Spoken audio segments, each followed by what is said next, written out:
And we are live again, y'all. It's your boy Mike bringing you another episode of From the Dish. This is the final episode of the preview series.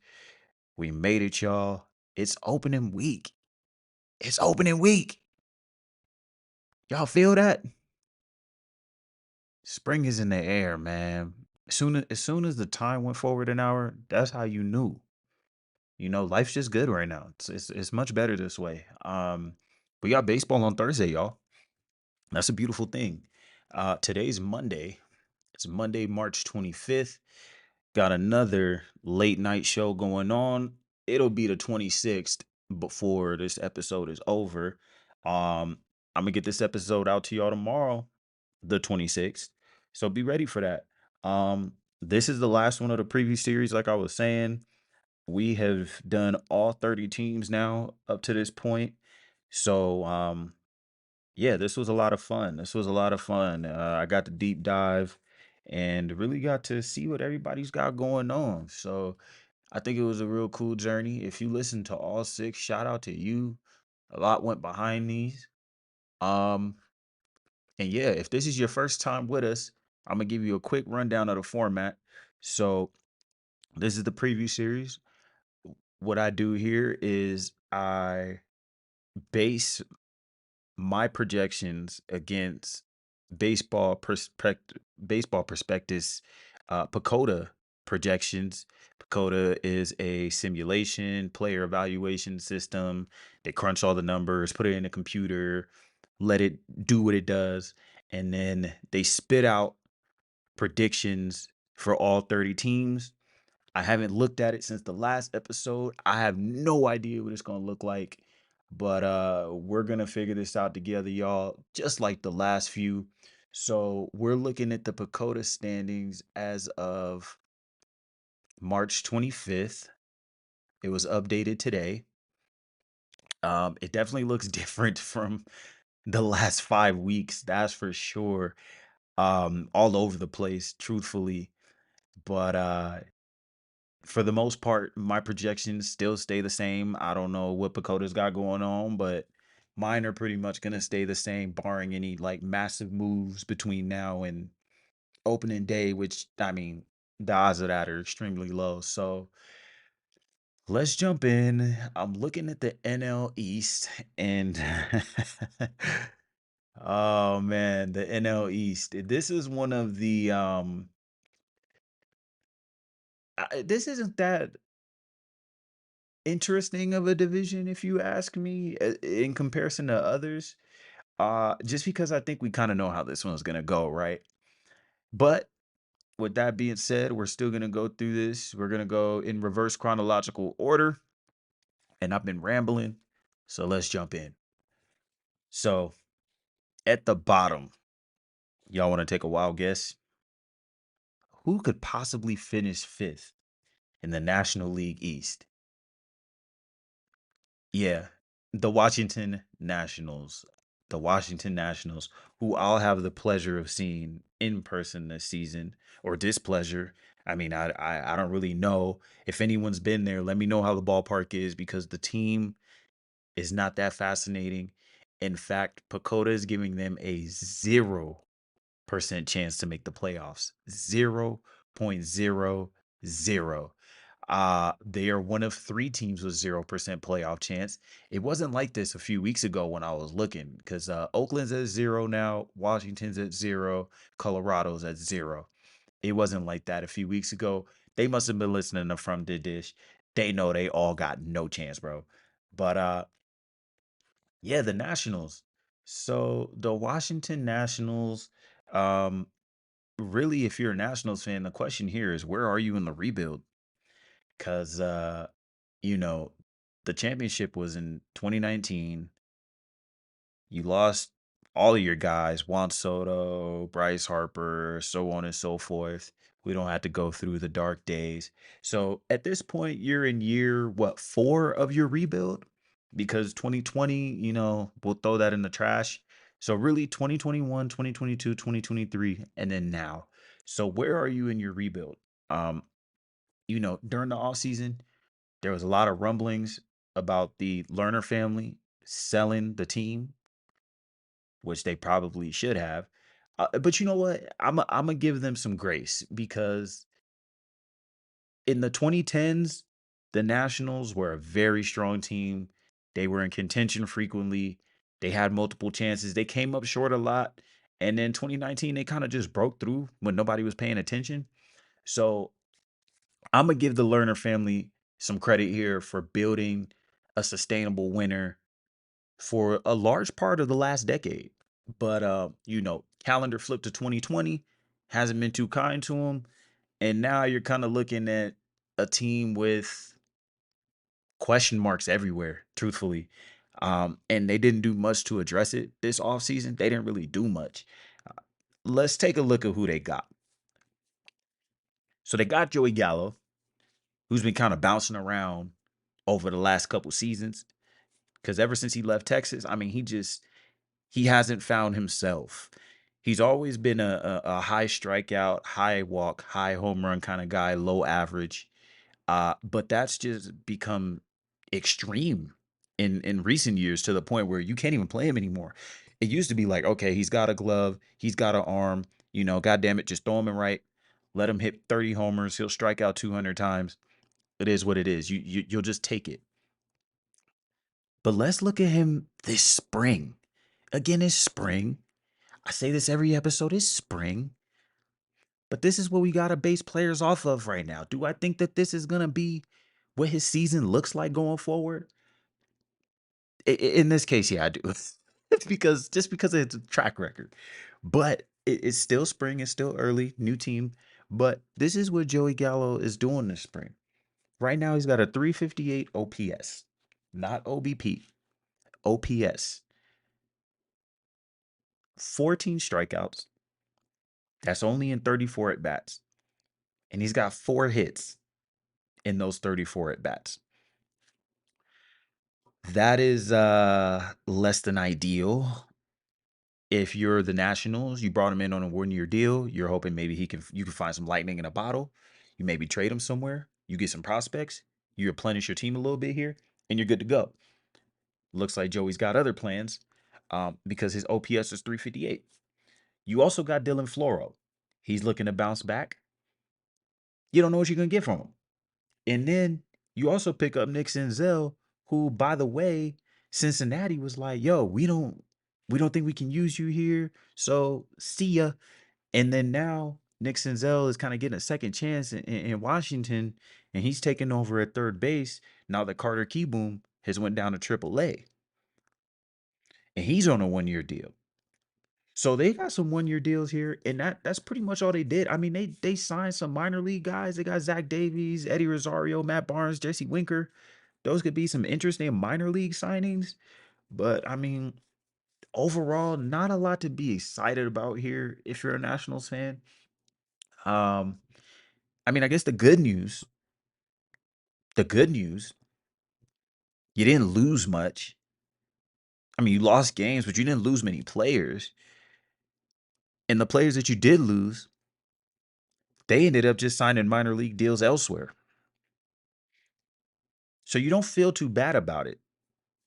I mean, you're talking about guys like Carl Edwards, Michael Chavis, Dominic Smith, Corey Dickerson. You don't hate the losses that much. Now, if we're building on the foundation of good news because it's spring still, season hasn't started. I've been optimistic throughout all of these previews for the most part. So let's get some optimism going for the Nationals fans that's listening out there. Good news, the Corbin, the Patrick Corbin contract is finally, y'all, finally in its last year. You don't have to see Patrick Corbin pitch for your team that much anymore. Now, I hate to rag on the dude, because he is a professional baseball player. He's been in the league. He got there for a reason. But if we're looking at his Nationals tenure, mind you, the Nationals signed this man to a 6-year, $140 million deal after they won the World Series. So they're thinking, oh yeah, we've got like a cornerstone kind of guy. Because in 2019, you know what? Damn it, he wasn't that bad. But oh my goodness, you want to talk about disaster? Now, I know wins and losses for pitchers. We don't really care about those much anymore in modern baseball. It's pretty much an irrelevant stat. But if you're the loss leader for 3 years in a row dating back to 2021, that's not a list you want to be on. He gave up the most hits in 2022. He's given up the most earned runs in 2 of the last 3 seasons. He's given up the most home runs in 1 of the last 3 seasons. This is just it's been a nightmare. And you're paying him $35 million dollars this season. And you've been paying him. Now, I know he's gonna go on good news. That sounds like bad news, but the good news is this is the last year. You don't have to deal with it anymore after this. That frees up $35 million dollars of cap space. And now, this isn't a team that is necessarily restrained or financially at the moment, because I mean, outside of him and Strasburg, I mean, you're still paying Strasburg till 2026. But outside of those two guys, your financial obligations are pretty light. So that's good news. You might be able to make some free agency splashes if some things come together. Another note on Patrick Corbin. He has the highest ERA of any qualified starter since 2020. Yeah, I think you'll be happy to see him be in his final year of his deal. And again, Patrick Corbin, good luck. Um, Hopefully you go somewhere else and you kind of revive your career here, because they're talking about him adding a cutter to his repertoire. We'll see what that does. So good luck to that man, and maybe just Washington isn't a fit for him. But that's the good news. Some more good news is the young guys, they seem to be taking a step forward. You got CJ Abrams. He's 23 years old. He showed some encouraging signs last year. Um, he's excellent on the base paths. He's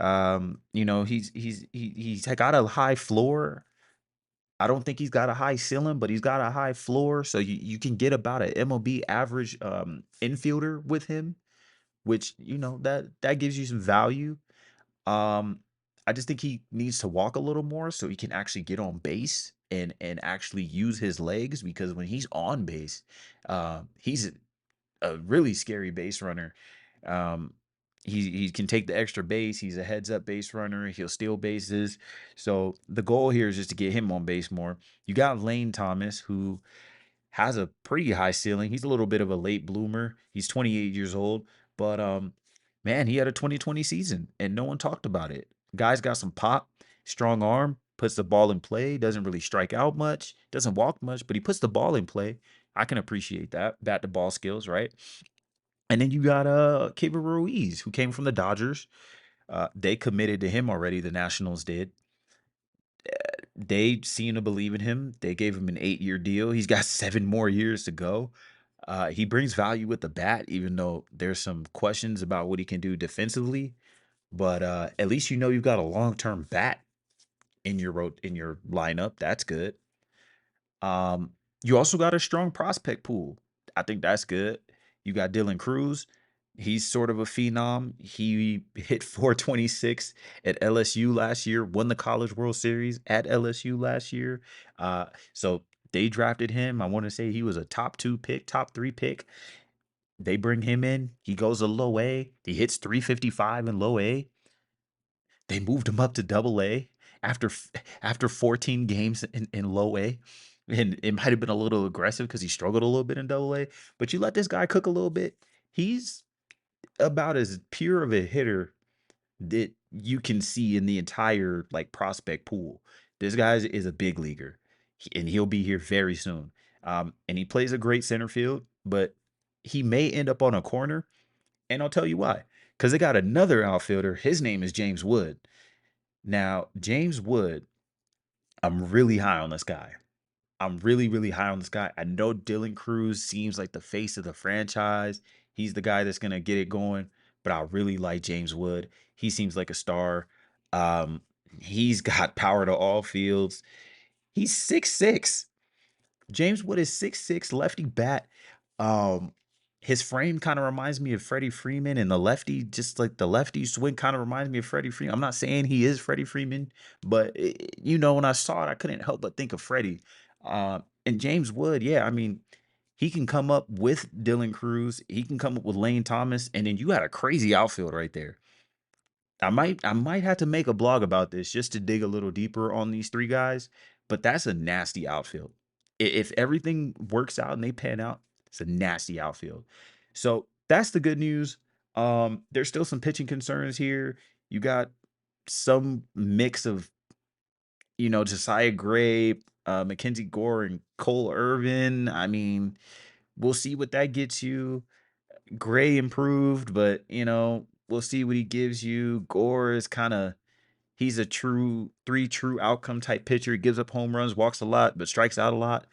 Uh, we'll see what happens. And their bullpen's kind of the same, so their pitching should be kind of the same. Not a very exciting team. I'm not gonna lie. It's very hard to envision this team being anything more than a top or a bottom three team in all of baseball. Um, I kind of agree with Bakota on this one, as I have been for a lot of this. But yeah, they got them at 58 wins, 103 losses. Uh, I mean, 58 wins, that makes them just about the worst team in the league. I think I think they're a little better than the Rockies. I think the Rockies are the worst team in the league. And I think the Nationals might be a little better than Oakland. So I think they're like, you know, I don't remember the win totals I said for those teams, considering that was weeks ago. But yeah, they're all in the 101 loss range, 102 loss range. In Washington, I mean, they're right there. Uh, they'll win 60 games, maybe at best, maybe 65. Maybe they'll get lucky like they did last year. They got kind of lucky in some of their wins. They won a lot of close games, so maybe they steal some more this year. I don't know, but not very fun. Not very fun for DC fans. Now, 2025, you should start seeing some progress with this team. 2026, we should really see them being competitive when all their guys come up. But as of right now, I'm out on Washington. Next up, we got the Miami Marlins. I think Pacoda got this right as well. Fourth place team. They got them at 79 wins. 79 wins. They got them at a 21% chance to make the playoffs. Really? 21% chance. I mean, I guess you got Cincinnati at 78 wins. They got a 22% chance. I guess there's a chance. Miami went to the playoffs last year, but the question with this team is, are they serious about winning? I don't know if they're serious about winning. If you live in Florida and you see the Rays, why the hell would you be a Miami Marlins fan?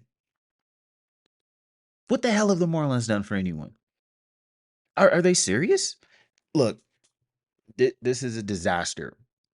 And I'm not even, using hyperbole when I say that. This team is a disaster.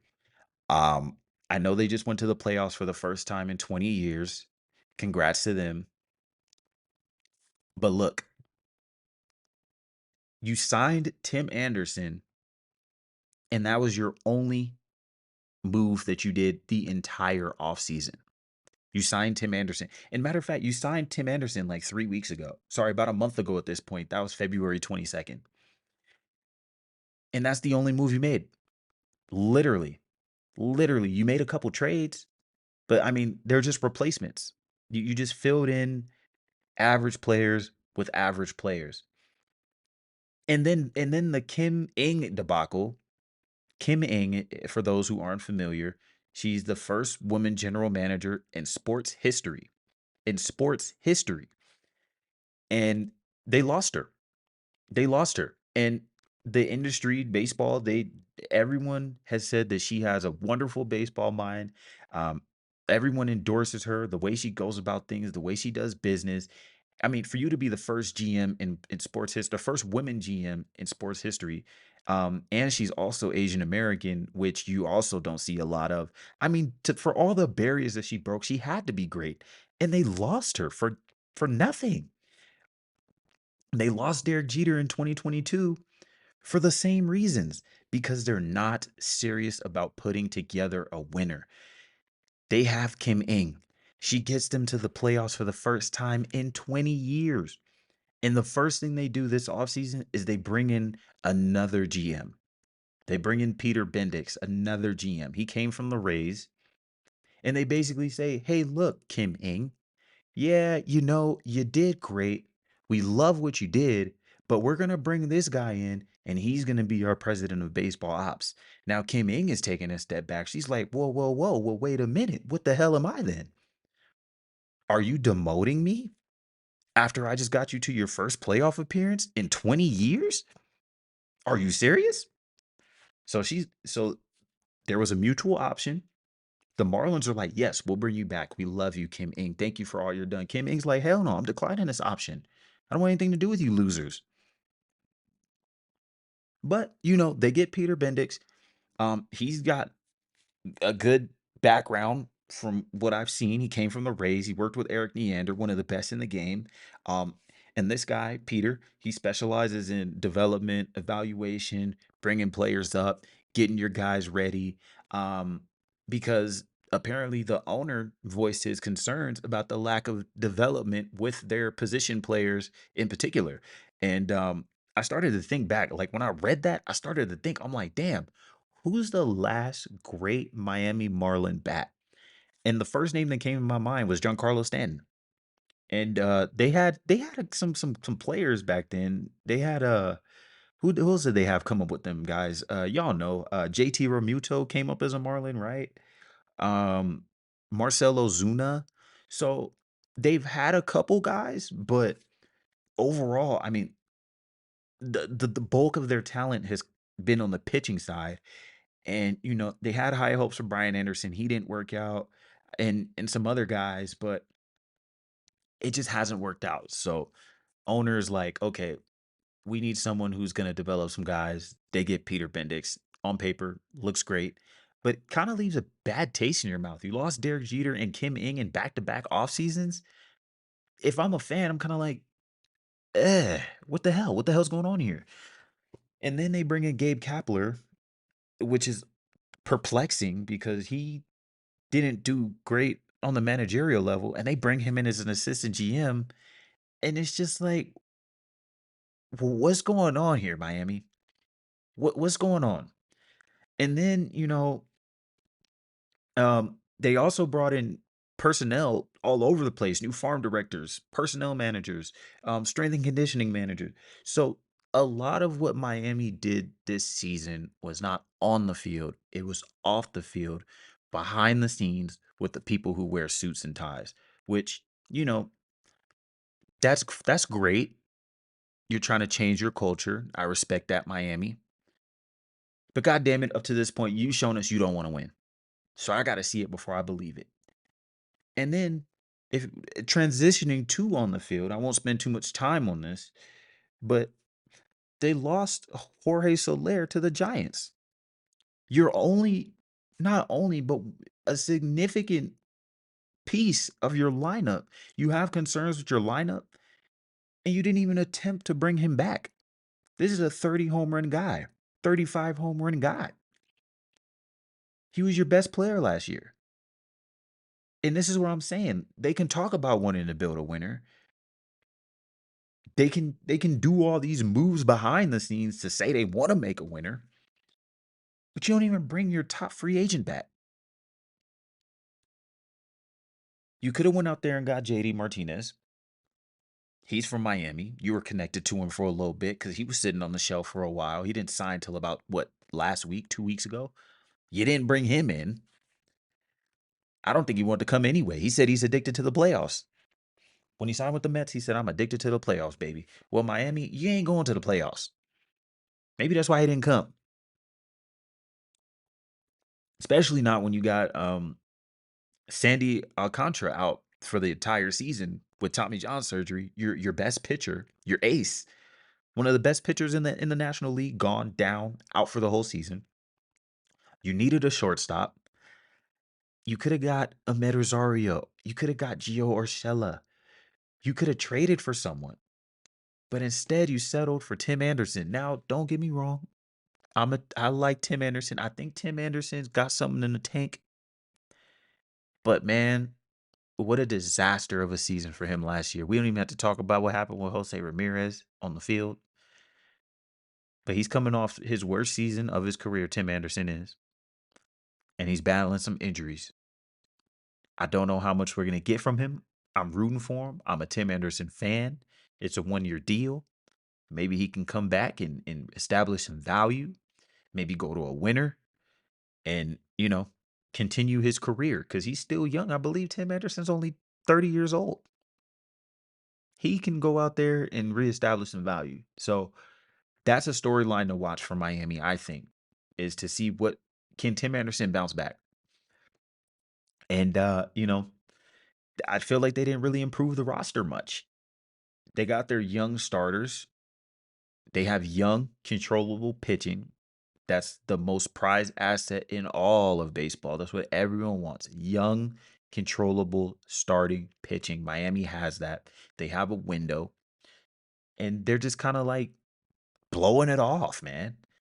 Um, but they've got some early injuries there, so we'll see what they get. Between Braxton Garrett, Edward Cabrera, Yuri Perez, those guys are all dealing with injuries. They don't seem significant, but I mean, that's three of your guys. So now you got to see what you can get from Max Mayer. Maybe the young guy can come in and give you some that you didn't think he could. But he's a top prospect. We'll see.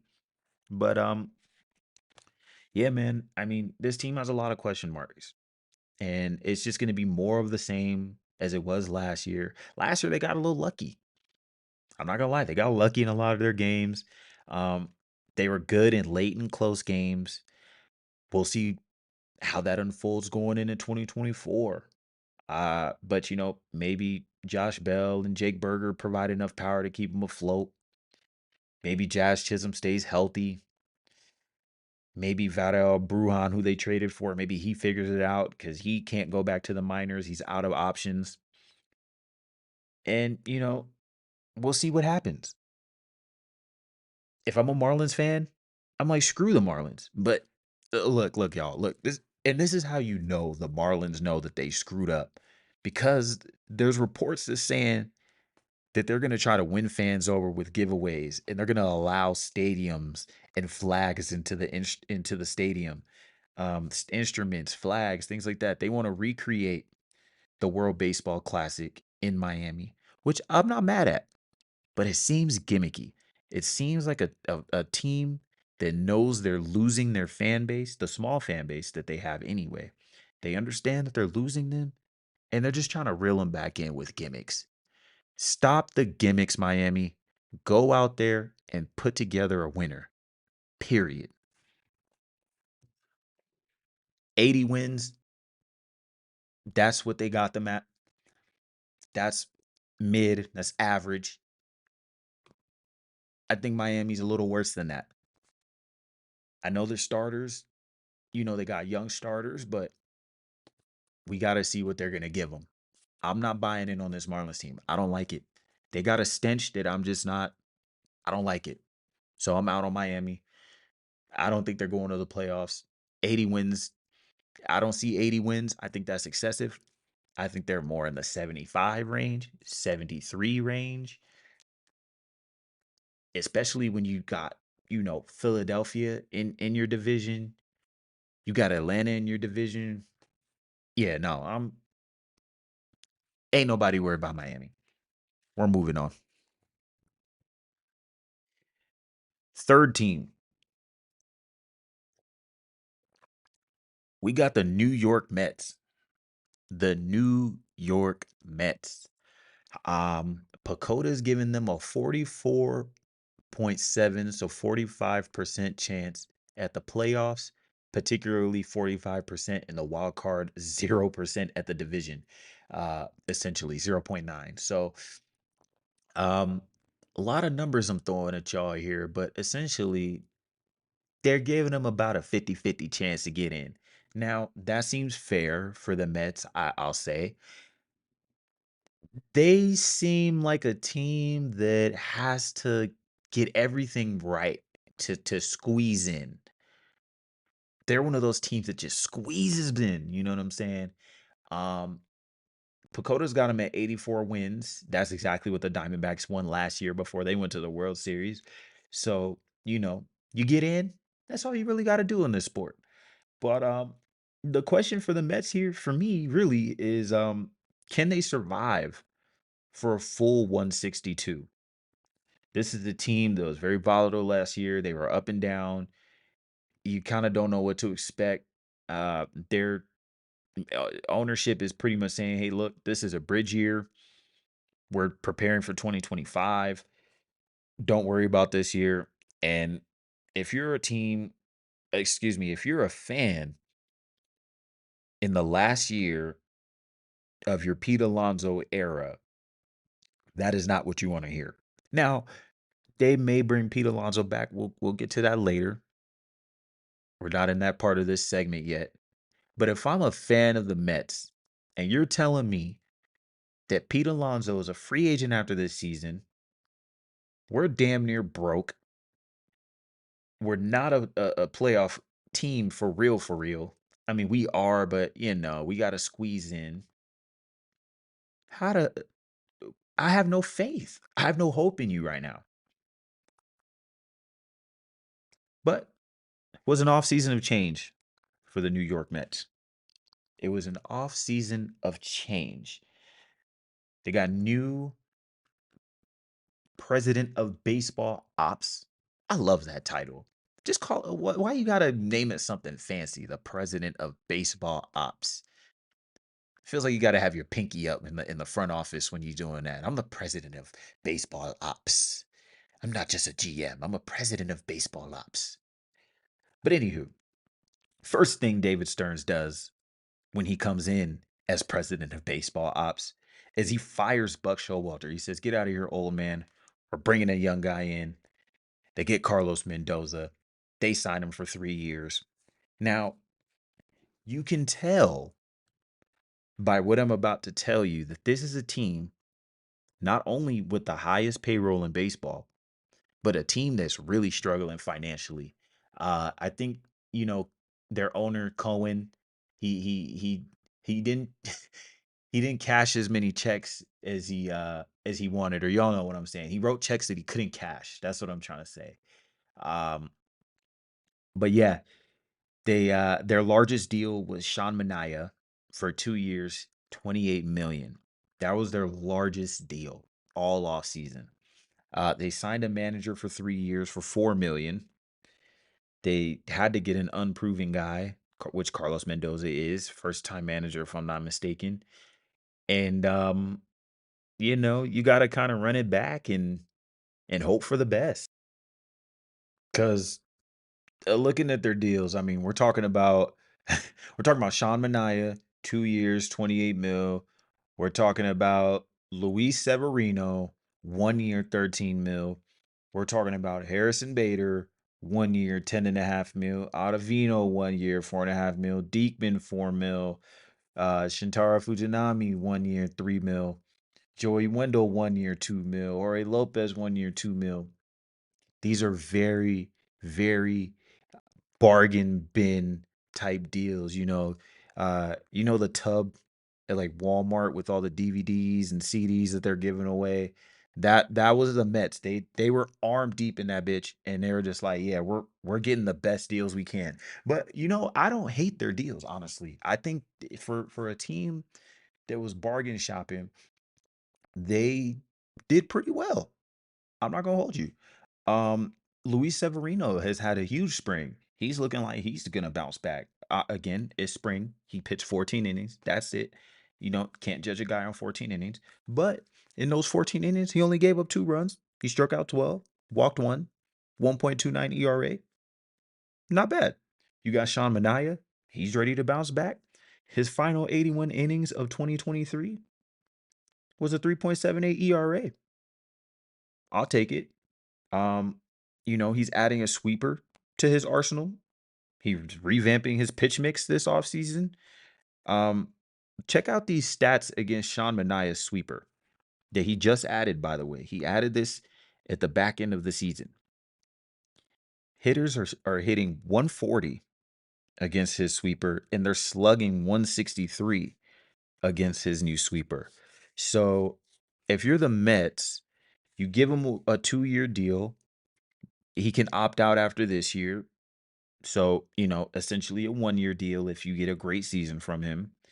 But that's a win-win. Works out for both sides. This is a bridge year. You're just kind of trying to figure it out, assess what you have here if you're the Mets. It works out.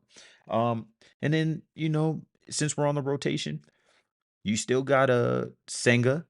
He was a rookie of the year runner-up. He was 7th in Cy Young voting. He gave you 166 innings, 202 strikeouts in those innings, and an ERA under 3. You'll take that. And then Jose Quintana, he's been bouncing back. I looked at his stats since 2022, just to get, enough innings because sample size. So we're talking about 241 innings, and he pitched 313 ball, 313 ERA. If you're in the ERA plus, his ERA plus was 130. That's above average.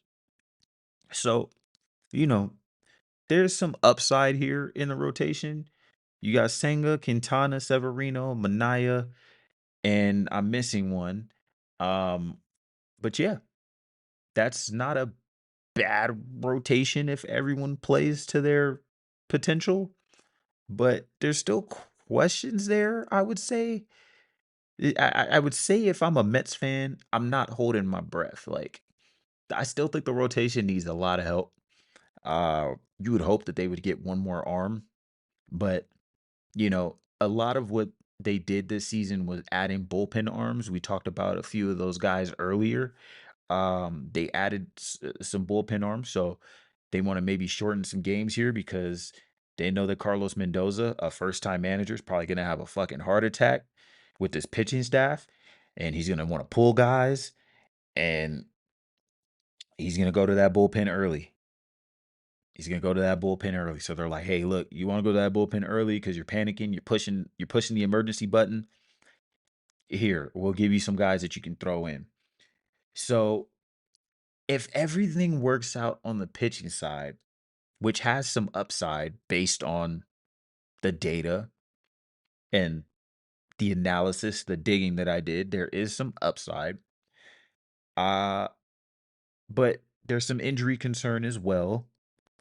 And it's just, we'll see. It's one of those things you got to see it to believe it. Because this is a team that just had Justin Verlander and Max Scherzer in their pitching staff last season. And then those two guys go away. And then you tell them, oh, yeah, your new guys are Jose Quintana and Luis Severino. You're like, bro, what the hell? So I feel for you, Mets fans. I feel you. Um, the lineup is still good. I think that's a positive here.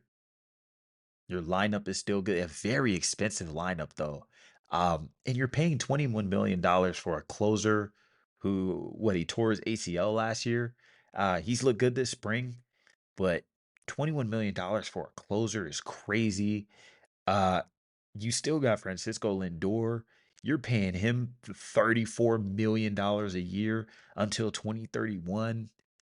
Uh, you got Starling Marte at 20 mil the next 2 years, Pete Alonso at 20 mil, Brandon Nimmo's at 20 mil for the next 8 years. Uh, yeah, this is your core. Now, I like that they added JD Martinez.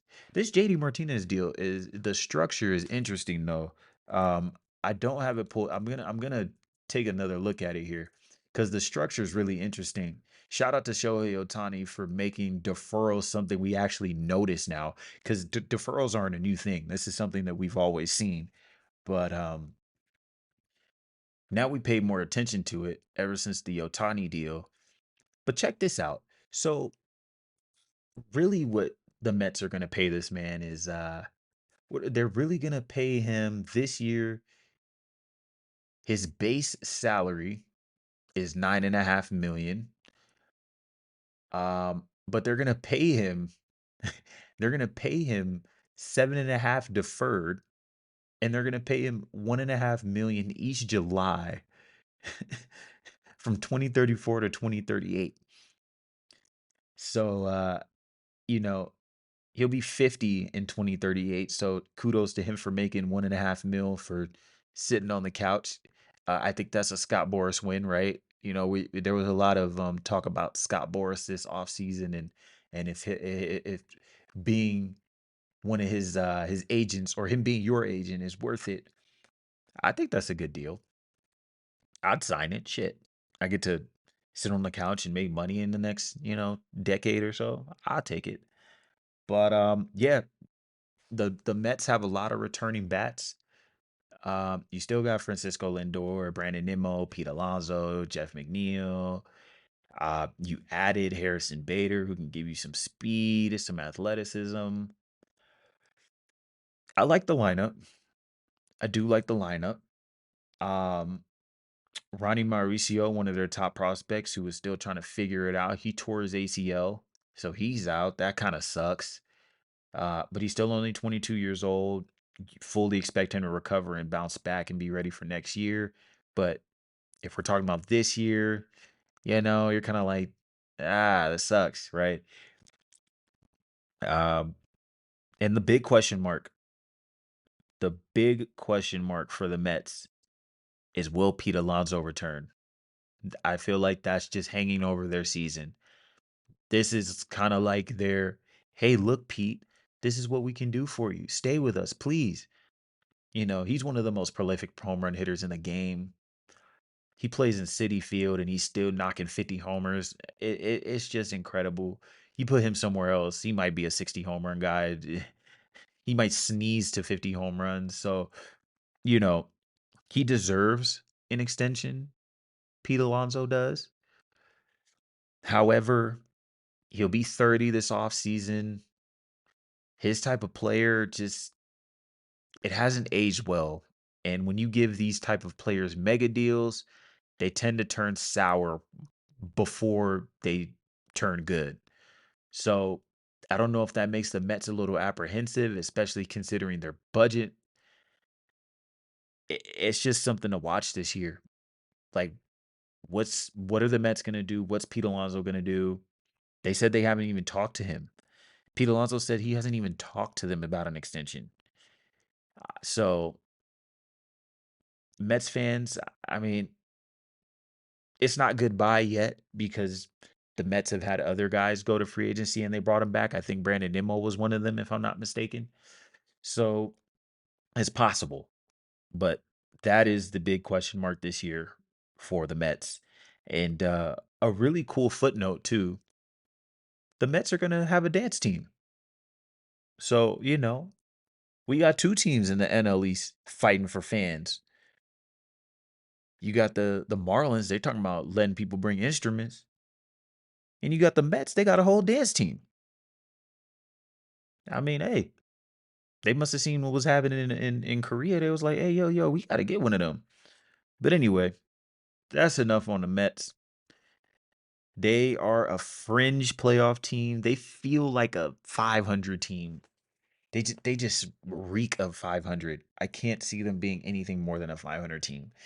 Um, if that gets you in the playoffs this season, which I don't think it will in the NL, not with the Phillies looming.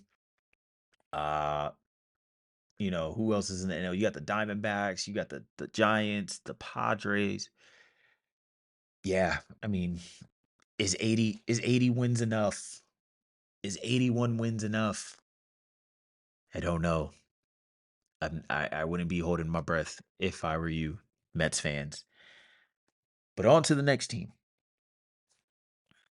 We have the second place team here. That is Bryce Harper and the Philadelphia Phillies. Now, this team, the Philadelphia Phillies, this is one of the best teams in baseball. I truly believe this is one of the best teams in baseball. I'm not going out on a limb when I say that. Uh Pacoda gives them a 53% chance to make it in the playoffs. They're only giving them a 2.9% chance at the division, which is crazy. I think Philadelphia is a 90-win team. Pacoda's got them at 85. But you know what? 90 might not be enough. Not with the Braves looking like they're gonna win 100 games. So the Phillies have wild card written all over them. They're gonna be the number one wild card in the National League. I don't see how there's any other outcome. Um, Maybe they pop off and they don't slump because that's what's been happening to the Phillies. They have early slumps. They kind of come on at the end. If they can play a full 162, then maybe they make things interesting with the Braves because they kind of have the Braves number when we're talking about head-to-head matchups. But the story here in the question for the Phillies is can they get back to the World Series without really making any significant moves? They're running it back. That's the motto in Philly. Run it back. They want it again, man.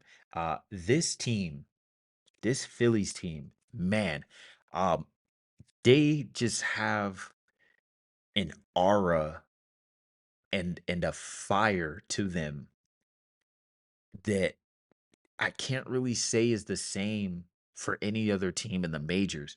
Now, obviously, there's other winning teams, teams that are serious about winning. Obviously, the Astros, the Dodgers, Atlanta's in their division. Texas just won the whole thing. I get it, but something about Philly, they just, I don't know if it's the Bryce Harper effect. Um, I just can't put my finger on it, but something about them is just special. And they're returning pretty much everyone in their lineup except for Reese Hoskins, who, I mean, they really didn't have space for because they moved Harper to first base. They moved Schwarber to DH. That pretty much eats up all of Reese Hoskins at bats.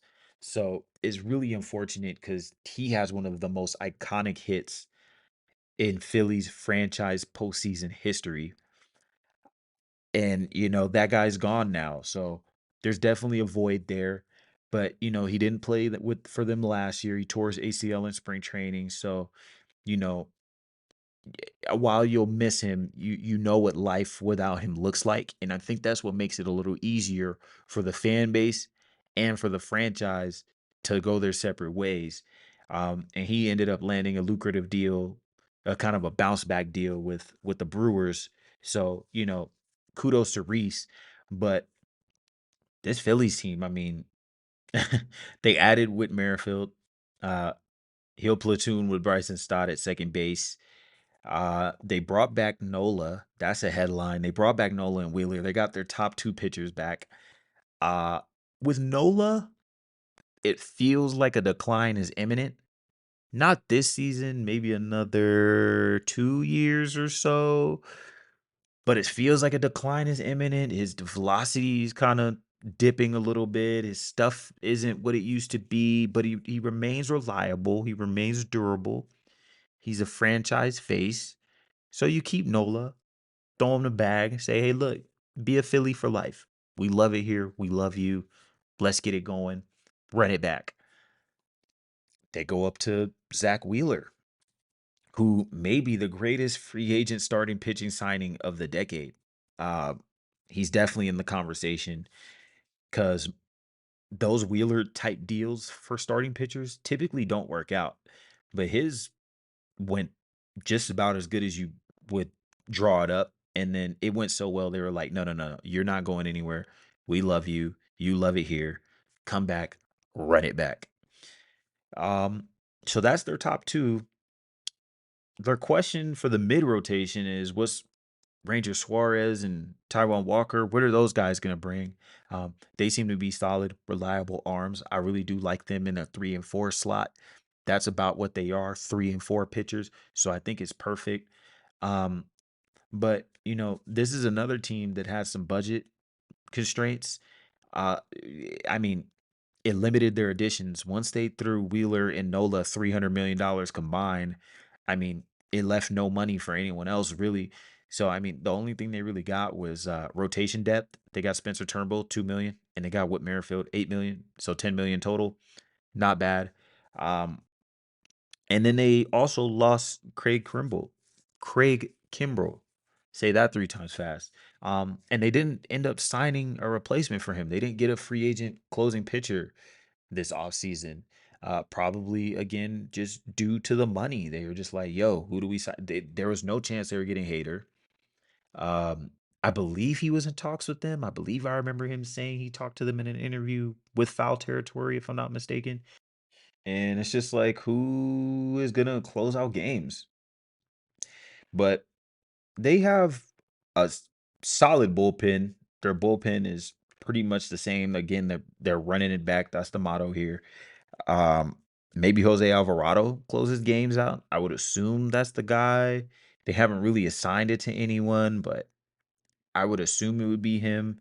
The rest of their bullpen's largely the same. A lot of this team is samey. It's not really much for me to report here, um, because we we know what they got. We know what they're running back. I guess the excitement here really is Andrew Painter. He is their top prospect. He's the blue chip. He seems to be the next guy. I don't think he'll come up this year. He had some injury concerns. He had a tear in his ACL, if I'm not mistaken. They tried to give him those shots that you hear about to avoid surgery, but the shot didn't help. Still got Tommy John. He's probably out for this year. But Andrew Painter, man, I was watching some of his film. If you get a chance, watch this guy, Andrew Painter. His delivery reminds me of Justin Verlander, and I was like, "Am I tripping?" So I went into the comments and everything, and I saw other people saying the same thing. And I was like, "Okay, cool." So I'm not tripping. But yeah, I mean, this guy, yeah, I mean, just everything. His delivery looks just like Justin Verlander. Am I saying he's Justin Verlander? No, I wouldn't put that on the kid. But he's got a good fastball too, man. It tops 100, sits at like 97, 98. It's nasty, nasty. Andrew Painter's he's fun to watch. Um, but he might miss this year. So we got to talk about Mick Abel now because he's like the next man up if one of their pitchers doesn't pan out. He's their next best right hand pitcher, and he touches 101. Um, so his ceiling doesn't seem to be as high as Andrew Painter's, but his velocity is intriguing. I mean, if you're consistently throwing 99, 100, 101, 102, you're going to catch eyes and turn heads. Problem with him is he can be a little wild, doesn't throw strikes consistently, but I did like the velocity, very fun to watch. Um, but other than that, I mean, it's a lot of the same for this team. Really, the question for them is can they get back to the World Series? Can they avoid a slow start? Can they challenge Atlanta for the division? What do the playoffs look like for the Phillies? If they run into the Dodgers, if they run into the Braves, do they eliminate the Braves again? Can they take out the Dodgers, who have had some postseason mishaps, the Dodgers? So other than that, this is a really solid team. There's some defensive concerns. It's pivotal for them to stay healthy. With any team, of course, obviously, but especially with them because you don't want Kyle Schwarber going to that outfield. You want to keep him at DH because when he goes into the outfield, that defense is significantly worse. You like Brandon Marsh in center, but you'd rather put Rojas there. Rojas has shown that he's an excellent defender in center, so you can kind of push Marsh to left. Marsh is good in center, so he's great in left. And, you know, your outfield's figured out. Bryce looks like he's doing well at first base. JT Romuto behind the plate, his defense has kind of declined over the years, but he's still got an arm. I still like him behind the plate. So if their defense can hold up, then I don't see why this team shouldn't win over 90 games, 95 games. So more of the same with them. Run it back. I know I said that 100 times during this segment, but that's pretty much it for them. Get back to the World Series and maybe win it this time because they seem hungrier than anyone. And I'm sure they're pissed off because they were up on the Diamondbacks, and ended up going to game 6 and lost, and went to game 7 and lost in Philadelphia to the Diamondbacks. This is a team that is pissed off and they want to win. This is going to be an extremely exciting season for the Philadelphia Phillies. And on to our last team of the preview series. We've made it. This is all 30 teams. This is the 30th team here. I guess you say the best for last, right? Some would say the Dodgers are the best. Some will say the Braves are the best. This team, the Braves, do they really have question marks? Do they? This is a team that, like I said, some will say is the best in the whole league. Pacoda thinks they're the best in the whole league. They have them winning the most games in the entire MLB. They have a 99.3 playoff percent chance, so they're going to the playoffs. 95.1% chance to win the division. That's going to be 7 or 8 straight. I'm not really sure, but off the top of my head, I think 7 or 8 straight division titles.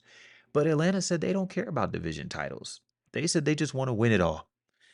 That might piss the Phillies off because the Phillies are like, look, if we win the division, we're going all the way. But there's questions about the format now and things like that. I I don't buy into that bogus stuff. But yeah, the question for the Braves really, for me, the big question, can they fight the Phils? The fighting Phils. Can they fight the fighting Phils? Say that 3 times fast. Uh, they lost to the Phillies in the NLDS in back-to-back postseasons. Last year, they would have got swept if it wasn't for an incredible catch by Michael Harris in center, and then an incredible relay by Austin Riley at third base to double up Bryce Harper at the end of the game. Otherwise, we're talking about a sweep maybe. And then, 2 years ago in the playoffs, Phillies pretty much handled them in that series too. They lost 3-1 both times. These two teams open up against each other on opening day. These two teams don't like each other. So can they overcome the Phillies? Because it seems like that's their kryptonite right now. Um, it feels like the Braves and the Dodgers are on a collision course to the NLCS, and whoever wins the NLCS wins the World Series. That's how it feels. I know that's not how it will be because that's why you play the game. And baseball is as unpredictable as ever. You don't know what the hell is going to happen. But that's what it seems like in a perfect world. Like the Braves and the Dodgers meet, they go to 7 games, winner goes to the World Series, and whoever wins that wins the World Series. Um, but I guess the real question here for the Braves, not Phillies or Dodgers related, just Braves related, would be what will they get from their new faces? They had some turnover. For a team that won over 100 games in back-to-back seasons, it's projected to win 100 games again this season. You wouldn't think there's a lot of turnover, but they had some turnover this offseason. I think their biggest acquisition, well, I know their biggest acquisition would be Chris Sale. They traded Von Grisham to get Chris Sale. Um, Chris Sale, I believe he's 34 years old now. He's been good this spring, solid this spring, I'll say. He's coming off a lot of injuries over the last handful of years. He's an older guy, but he fits the Braves mold. This is exactly what they look for in starting pitchers. And this spring, Chris Sale's sitting at about 13 strikeouts per nine. If it's one thing about the Braves, they love strikeouts per nine. Uh, Chris Sale is the perfect pitcher for their little pitching lab they have there. He throws a lot of strikes. He gets a lot of swings and misses. His slider is pretty much unhittable. If you're a lefty, you're not touching his slider. Um, and the good news for Chris Sale here is he doesn't have to be the ace. You already have your nice 1-2 punch with Spencer Strider and Max Fried. Spencer Strider, I mean, I was looking at the NL Cy Young odds. He's like the runaway. Um, he's one of the best pitchers in the game. Some people would say he is the best pitcher in the game with Garrett Cole going down this season. Some would say, and Spencer Strider, he's going to start his quest to 300 strikeouts. Can he get 300 strikeouts this year? Last year he had like 270 something, if I'm not mistaken. So he added a curveball to his arsenal. Jesus, I mean, what are you going to do? What are you going to do? So I really like their rotation. The Braves, they got a nice mix of righties and lefties. Um, Chris Sale should fit right in. He'll be their number three or maybe even number four behind Charlie Morton. Just kind of depends on what they're looking for. Charlie Morton is 40 years old now, 40 this season. So we'll see if he can hold it together, if he's still got some gas in the tank. Uh, and then they got Ronaldo Lopez. He's slotting in. They brought him in over the offseason as well. They're sliding him into that fifth spot. They want to see what they get from him. Maybe he can be a starter. Personally, I think he profiles better as a relief pitcher, especially since he's got like a two pitch mix. He's a flamethrower. He's got command issues, so I think that's a little bit better in the bullpen. But again, they're building for October, and Renato Lopez, he can be kind of one of those bridge guys. If someone like if Spencer Strider goes out there and he has a disaster start, because weird things happen in October, maybe Ronaldo Lopez can come in and get you 9 outs. And then, that way you're through the first, 4 or 5 innings of the game. And now you can get to your bullpen and manage how you'd like to. So I really do like that addition. They also added Aaron Bummer. They got him from Chicago. They sent what I think 5 players over to Chicago. They got Aaron Bummer. So they got another lefty in their bullpen. They have 4 lefties in their bullpen now. How many teams can really say that? And then they got a nice mix of righties too. So if we're talking matchups, because the Braves, they're very analytical driven, we're talking matchups. They've got a pitcher for just about every situation down the stretch. Um, so I really like what they're doing there. Maybe Aaron Bummer bounces back. He's got a better defense behind him now. He's in a better situation. Uh, Better defense works out for a ground ball pitcher. Because in Chicago, a lot of those ground balls were squeaking through. Maybe here with Austin Riley, Matt Olson, Ozzy Albies, and those guys, maybe they can, you know, get to some of those ground balls and really help them out a little bit here. Um, so I think those are all solid additions. And then on the position player side, they got Jared Kelnick. Now, Jared Kelnick has been a little bit of a question mark here. He's a former top prospect. He's still only 24. It seems like he's been around for a while, but he's still only 24. Now, the Jared Kelnick deal makes a lot of sense to me because they weren't bringing back Eddie Rosario. So now you get a younger left fielder who is a defensive upgrade. Rosario kind of had some mishaps in left. Now you get Jared Kelnick. He's a defensive upgrade, strong arm. Um, he's got some raw power. You just got to get him to kind of cut down on his swing and miss on non fastballs, particularly changeups. And you got something here. The Braves, they're masters at player development.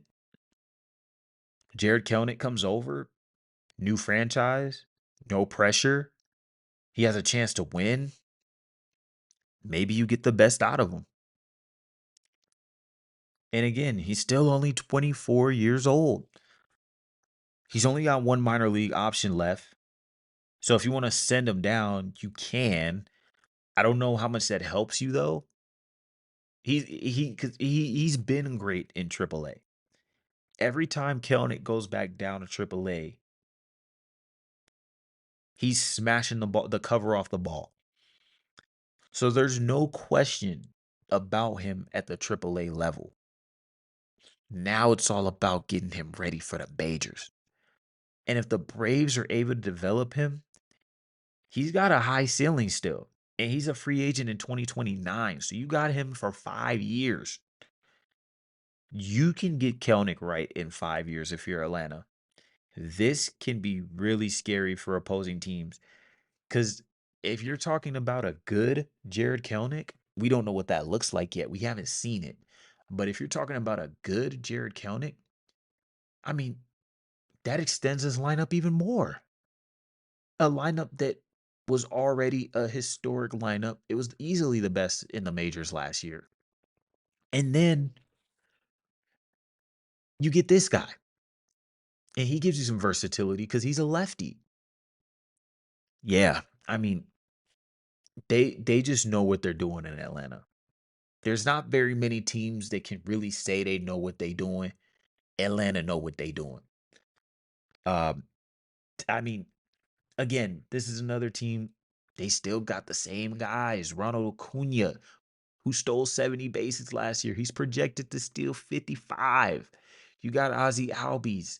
You got Austin Riley, Matt Olson, Michael Harris the second. They figured out Orlando Arcia. How? How? How did they unlock another version of Orlando Arcia? This is crazy. They turned Orlando Arcia into damn near a 20 home run guy. Look, I don't know what kind of voodoo magic they got going on in Atlanta, but man, this team is scary. And then I mean, you look at their bullpen, which in recent years you can ask anybody, any fan of any major league team how they feel about their bullpen, it's going to give them a heart attack. And the Braves were no different. But this bullpen with Bummer, with Ronaldo Lopez being kind of like a swing man, this bullpen's nice, man. And this bullpen is gonna strike out a lot of batters. We're talking about the back end combo of Johnson, Jimenez, Minter, Iglesias. Throw Aaron Bummer in there, their new acquisition. He's gonna K a lot of guys. Yeah, yeah. This Atlanta team is scary.